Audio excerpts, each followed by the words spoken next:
നമസ്കാരം. മലയാളി വാർത്തയിലേക്ക് സ്വാഗതം. അതിശക്തമായ ചക്രവാത ചുഴി ഭീഷണിയായി തലയ്ക്ക് മുകളിൽ നിൽക്കുന്നു. നദികളിലൊക്കെ തന്നെ ജലനിരപ്പ് ഉയരുന്നു. മറ്റ് നിർവാഹമൊന്നും തന്നെ ഇല്ലാത്തതുകൊണ്ട് തമിഴ്നാട് തീരത്തിന് സമീപത്ത് രൂപപ്പെട്ട ചക്രവാത ചുഴി കേരളത്തിൽ ഉണ്ടാക്കുന്ന വലിയ നാശനഷ്ടങ്ങളെക്കുറിച്ചുള്ള മുന്നറിയിപ്പുകളാണ് നൽകുന്നത്.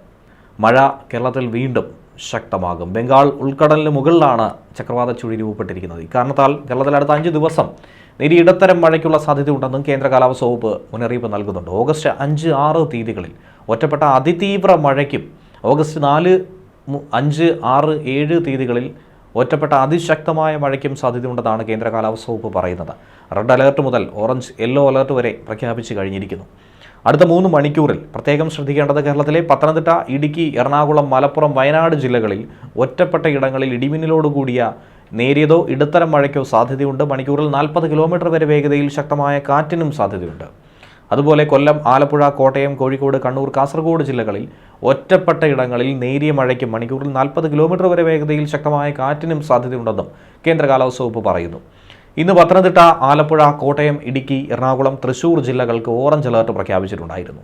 തിരുവനന്തപുരം, കൊല്ലം, പാലക്കാട്, മലപ്പുറം, കോഴിക്കോട്, വയനാട്, കണ്ണൂർ, കാസർഗോഡ് ജില്ലകളിൽ യെല്ലോ അലേർട്ടും പ്രഖ്യാപിച്ചിട്ടുണ്ട്.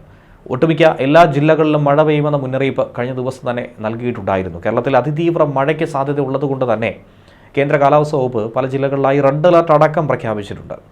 ഇനി വരാനിരിക്കുന്ന 5 ദിവസങ്ങളിൽ റെഡ് അലേർട്ട് പ്രഖ്യാപിച്ചിരിക്കുന്ന ജില്ലകൾ ഇതൊക്കെയാണ്. 5-ാം തീയതി എറണാകുളം, ഇടുക്കി, തൃശൂർ എന്നീ ജില്ലകളിലാണ് അതിതീവ്രമായ മഴയ്ക്കുള്ള സാധ്യത റെഡ് അലേർട്ട് പറഞ്ഞിരിക്കുന്നത്. ഇനി 4-ാം തീയതി പത്തനംതിട്ട, ആലപ്പുഴ, കോട്ടയം, ഇടുക്കി, എറണാകുളം, തൃശൂർ ജില്ലകളിൽ ഓറഞ്ച് അലേർട്ട്. പത്തനംതിട്ട, ആലപ്പുഴ, കോട്ടയം, പാലക്കാട്, മലപ്പുറം ജില്ലകളിൽ 5-ാം തീയതിയും ഓറഞ്ച് അലേർട്ട്. 6-ാം തീയതി തൃശൂർ, പാലക്കാട്, മലപ്പുറം, കോഴിക്കോട്, വയനാട്, കണ്ണൂർ, കാസർഗോഡ് ജില്ലകളിലും 6-ാം തീയതി കോഴിക്കോട്, വയനാട്, കണ്ണൂർ, കാസർഗോഡ് ജില്ലകളിൽ ഓറഞ്ച് അലേർട്ടും പ്രഖ്യാപിച്ചിട്ടുണ്ട്. ഓറഞ്ച് അലേർട്ടാണ് പ്രഖ്യാപിച്ചിരിക്കുന്നതെങ്കിലും റെഡ് അലേർട്ടിന് സമാനമായ അതിതീവ്ര മഴയ്ക്കുള്ള സാധ്യത കൽപ്പിക്കപ്പെടുന്നുണ്ട്. അതേ പരിണതഫലം തന്നെ ആയിരിക്കും അനുഭവിക്കേണ്ടി വരുന്നത്. അതുകൊണ്ട് വളരെ ശ്രദ്ധിക്കുക എന്നുകൂടി പ്രത്യേകം എടുത്തു പറഞ്ഞിട്ടുണ്ട്. 7-ാം തീയതി കണ്ണൂർ, കാസർഗോഡ് ജില്ലകളിലും കേന്ദ്ര കാലാവസ്ഥാ വകുപ്പ് ഓറഞ്ച് അലേർട്ട് പറഞ്ഞിട്ടുണ്ട്. ഒറ്റപ്പെട്ട ഇടങ്ങളിലെ അതിശക്തമായ മഴ ഇത് തന്നെയാണ് പറഞ്ഞിരിക്കുന്നത്. ഇനി 4-ാം തീയതി തിരുവനന്തപുരം, കൊല്ലം, പാലക്കാട്, മലപ്പുറം, കോഴിക്കോട്, വയനാട്, കണ്ണൂർ, കാസർഗോഡ് ജില്ലകളിൽ യെല്ലോ അലേർട്ടും. 5-ാം തീയതി തിരുവനന്തപുരം, കൊല്ലം, കോഴിക്കോട്, വയനാട്, കണ്ണൂർ, കാസർഗോഡ് ജില്ലകളിൽ യെല്ലോ അലേർട്ട്. 6-ാം തീയതി പത്തനംതിട്ട, ആലപ്പുഴ, കോട്ടയം, ഇടുക്കി, എറണാകുളം ജില്ലകളിലും. 7-ാം തീയതി മലപ്പുറം, കോഴിക്കോട്, വയനാട് ജില്ലകളിലും. 8-ാം തീയതി കണ്ണൂർ, കാസർഗോഡ് ജില്ലകളിലുമാണ് കേന്ദ്ര കാലാവസ്ഥാ വകുപ്പ് യെല്ലോ അലേർട്ട് പറഞ്ഞിരിക്കുന്നത്. അതായത് ഒറ്റപ്പെട്ട ശക്തമായ മഴയ്ക്കുള്ള സാധ്യത.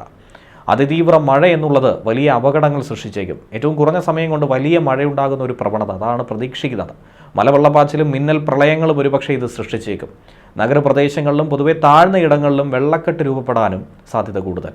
മഴ തുടരുന്ന സാഹചര്യം മണ്ണിടിച്ചിലും ഉരുൾപൊട്ടലും ഉണ്ടാക്കും. പൊതുജനങ്ങളും സർക്കാർ സംവിധാനങ്ങളും അതുകൊണ്ട് അതീവ ജാഗ്രത പാലിക്കണം.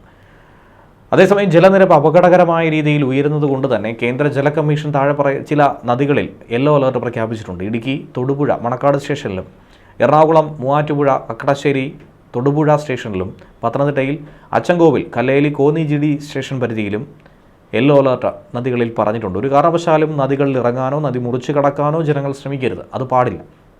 തീരത്തോട് ചേർന്ന് താമസിക്കുന്നവർ പ്രത്യേകമായി ജാഗ്രത പാലിക്കണം. അധികൃതരുടെ നിർദ്ദേശാനുസരണം പ്രളയ സാധ്യതയുള്ള ഇടങ്ങളിൽ നിന്നും മാറി താമസിക്കാനും തയ്യാറാകണമെന്നാണ് നിർദ്ദേശം. ഒപ്പം ഇടിമിന്നൽ ജാഗ്രതാ നിർദ്ദേശങ്ങളും പുറപ്പെടുവിച്ചിട്ടുണ്ട്. ഇന്ന് മുതൽ 6-ാം തീയതി വരെ ഇടിമിന്നലോട് കൂടിയ മഴയ്ക്കും മണിക്കൂറിൽ 50 കിലോമീറ്റർ വരെ വേഗതയിൽ ശക്തമായ കാറ്റിനും സാധ്യതയുണ്ടെന്നാണ് കേന്ദ്ര കാലാവസ്ഥാ വകുപ്പ് പറയുന്നത്. ഇടിമിന്നൽ അപകടകാരികളാണ്. അതുകൊണ്ട് അവയെ നേരിടാൻ ജാഗ്രതാ നിർദ്ദേശങ്ങൾ പുറപ്പെടുവിച്ചിട്ടുണ്ട്. മനുഷ്യൻ്റെയും മൃഗങ്ങളുടെയും ജീവനും വൈദ്യുത ആശയവിനിമയ ശൃംഖലകൾക്കും വൈദ്യുത ചാലകങ്ങളുമായി ബന്ധിപ്പിച്ചിട്ടുള്ള വീട്ടുപകരണങ്ങൾക്കുമൊക്കെ വലിയ നാശനഷ്ടം ഇത് സൃഷ്ടിച്ചേക്കും. അതുകൊണ്ട് തന്നെ പൊതുജനങ്ങൾ കാർമേഘം കണ്ടു തുടങ്ങുന്ന സമയം മുതൽ തന്നെ മുൻകരുതൽ നടപടികൾ സ്വീകരിക്കണം. ഇടിമിന്നൽ എപ്പോഴും ദൃശ്യമാകണമെന്നില്ല. അതുകൊണ്ട് ഈ മുൻകരുതൽ നടപടികൾ സ്വീകരിക്കുന്നതിൽ നിന്നും ഒരു കാരണവശാലും വിട്ടുനിൽക്കരുത്. ഇടിമിന്നലിൻ്റെ ആദ്യ ലക്ഷണം കണ്ടു കഴിഞ്ഞാൽ ഉടൻ തന്നെ സുരക്ഷിതമായ കെട്ടിടത്തിനുള്ളിലേക്ക് മാറണം. തുറസായ സ്ഥലങ്ങളിൽ തുടരുന്നത് ഇടിമിന്നൽ ഏൽക്കാനുള്ള സാധ്യത വർദ്ധിപ്പിക്കും. ശക്തമായ കാറ്റിനും ഇടിമിന്നലിനും സാധ്യതയുള്ള ഘട്ടത്തിൽ ജനലും വാതിലും അടച്ചിടുക. വാതിലിലും ജനലിലും അടുത്ത് നിൽക്കാതിരിക്കുക. കെട്ടിടത്തിനകത്ത് തന്നെ ഇരിക്കുക. പരമാവധി ഭിത്തിയിലോ തറയിലോ സ്പർശിക്കാതിരിക്കാൻ ശ്രമിക്കുക. ഗ്രഹോപകരണങ്ങളുടെ വൈദ്യുത ബന്ധം വിച്ഛേദിക്കണം. വൈദ്യുത ഉപകരണങ്ങളുമായിട്ടുള്ള സാമീപ്യം ഇടിമിന്നലുള്ള സമയത്ത് ഒഴിവാക്കണം. ഇടിമിന്നലുള്ള സമയത്ത് ടെലഫോൺ ഉപയോഗിക്കുന്നതും ഒഴിവാക്കണം. മൊബൈൽ ഫോൺ ഉപയോഗിക്കുന്നതുകൊണ്ട് കുഴപ്പമില്ല. അന്തരീക്ഷ മേഘാവൃതമാണെങ്കിൽ തുറസായ സ്ഥലത്തും ടെറസിലും കുട്ടികൾ ഉൾപ്പെടെ കളിക്കുന്നത് ഒഴിവാക്കണം. ഇടിമിന്നലുള്ള സമയത്ത് വൃക്ഷങ്ങളുടെ ചുവട്ടിൽ നിൽക്കരുത്. വാഹനങ്ങൾ മരച്ചുവട്ടിൽ പാർക്ക് ചെയ്യരുത്. ഇടിമിന്നൽ സമയത്ത് വാഹനത്തിനകത്ത് തന്നെ തുടരുക. കൈകാലുകൾ ഒരു കാരണവശാലും പുറത്തിടാതിരിക്കുക. സുരക്ഷിതരായിരിക്കും നിങ്ങൾ വാഹനത്തിനകത്ത്. News desk വെളിവാർത്ത.